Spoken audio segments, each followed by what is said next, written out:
Good morning from Big Cypress. I am back in Florida. I'm back in my canoe. I'm no longer in the desert, and I'm ready to make some more videos for you. So what I believe is the most important thing for a photographer is that they know how to master their camera and their lenses. And one important aspect of that is understanding and knowing the limitations of the camera and the lens.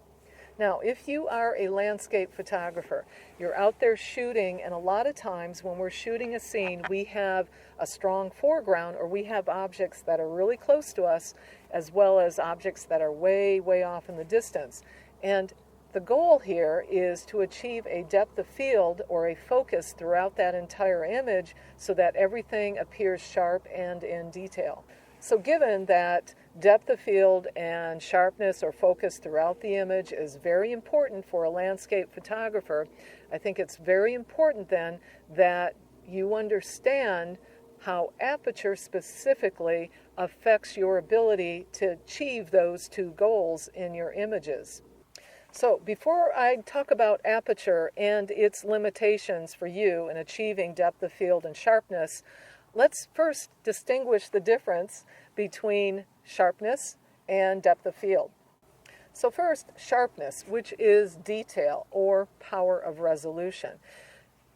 Doesn't matter what camera or lens you have, you should be able to achieve sharpness in your images. Now, a lot of things are going to affect your ability to do that. The most important one is accurate focus. You need to have that to get that detail. Other things can affect it as well. I mean, air quality, movement, and even lighting, all of these can affect your camera's ability to get sharpness and detail. Now, the other thing that can affect it is aperture, and we'll talk about that in a second. Okay, that's sharpness. Now, depth of field is the range of focus or apparent sharpness that you achieve in your image. So to help you understand that better, think about standing in front of a brick wall with your camera, and you focus on that wall and you fill the frame with it. You focus on it and you take a shot. Well, that wall should be in focus, no problem. Now, if you had an object in front of the wall and then you had an object behind the wall that you also wanted to get in the image, now you want all of those things to be sharp and in focus. In order to do that, you need depth of field. You need a range of focus to get all of those things sharp and in detail. So in order to get that great depth of field, you're going to have to use your aperture appropriately. The narrower the aperture, the greater the depth of field. Remember, with aperture, the F numbers, the higher they are, the narrower the aperture, the greater the depth of field. The other thing that affects depth of field, of course, is focal length. So the wider you go, or the lower the focal length, the greater will be the depth of field. Okay, so that brings me to the topic at hand, which is, what is the best aperture setting for you as a landscape photographer to achieve that great depth of field as well as sharpness and detail throughout your image? So in order to find that out, I did an experiment. And I went ahead and used my old camera and lens because I know that this camera has more limitations than the newer and improved camera. So I'd like to encourage you to do the same thing, kind of follow along with what I did. You do the same thing and find out what the limitations are for your camera and lens when it comes to aperture and sharpness. Okay, so for my experiment, I controlled several things. First of all, I used a wide-angle lens and I set the focal length to 12. Then I put the camera on a tripod and I set the timer to 2 seconds. Okay, I did this at home, so I had two objects that I put in front of the camera. One was 3 feet away, one was 9 feet away. I used the object that was 9 feet away as my focus point. I used spot focus to do that. And lastly, I had really good daylight, lots of light, so when I adjusted my aperture, knowing that the light would also change. Remember, when you narrow the aperture, you lose some light. You have to make adjustments with your ISO and your shutter speed. So I wanted to make sure I had a fast enough shutter speed and a low enough ISO to reduce the noise. Next, I used my depth of field calculator, which is an app on my phone, to determine what would be the widest aperture I could use to get infinity focus, so far away objects would be in focus, as well as getting that 3-foot object in focus. So I wanted a near focus that was just under 3 feet. Okay, so now with everything set up, I took a shot at the widest aperture that I used, which was f4, and then I stopped down one stop until I had 6 shots.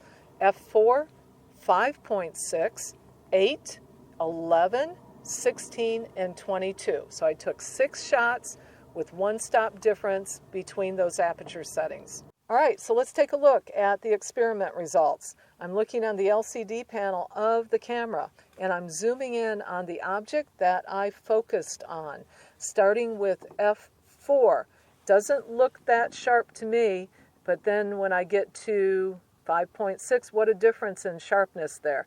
And take a look at f8, a little bit better, and f11, starting to see a little decrease in sharpness, f16, starting to see even more, and f22, big difference there. All right, so now let's look at the object that was 3 feet away. So at f22, doesn't look very sharp. f16, much better. f11, a little bit better.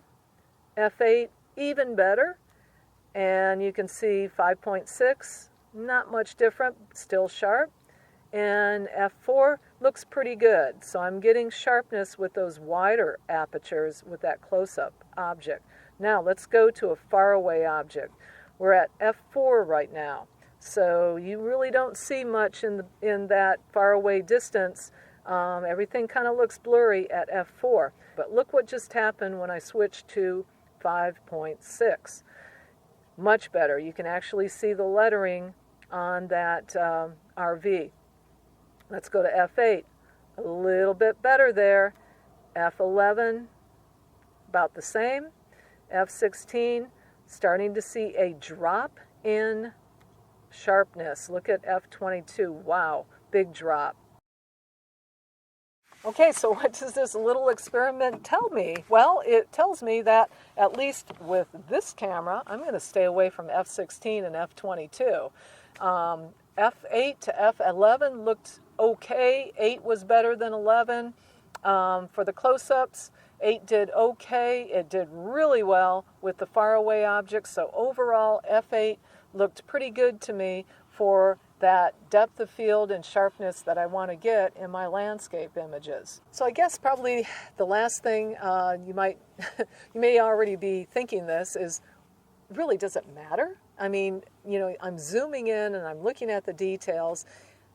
If I instead just look at the images as a whole, do I really see a difference in these details? And although if I were to post those 6 images from my experiment on Instagram or my website, probably wouldn't see a great difference among them. So really, do those details really matter? And my answer to that is it really depends on what kind of photographer you are, or actually it really depends on where you're going with your photography. If you think that you're going to submit to a photo contest, or maybe stock photography might be a way you might try to make some income, or even more so, you want to print your images. You want to start selling at the art festivals or the galleries, or you want to do an exhibit and you're going to print large. You need to have quality images.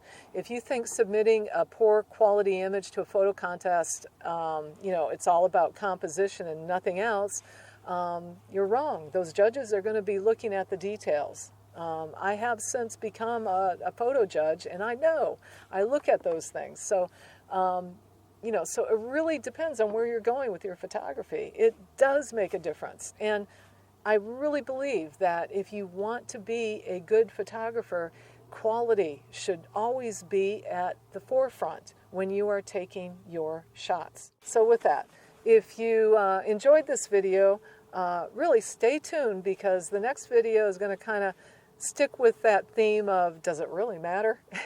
We're going to go back to the topic of hyperfocal distance. That's from a previous video. And we're going to put that to the test. Does it really make a difference when you're out there shooting landscape and you want that sharpness and detail, you want that depth of field? Does hyperfocal distance really work? So let's put that to the test next time. I'll be back in my canoe somewhere in the Everglades, somewhere beautiful. So stay tuned, and I'll see you soon.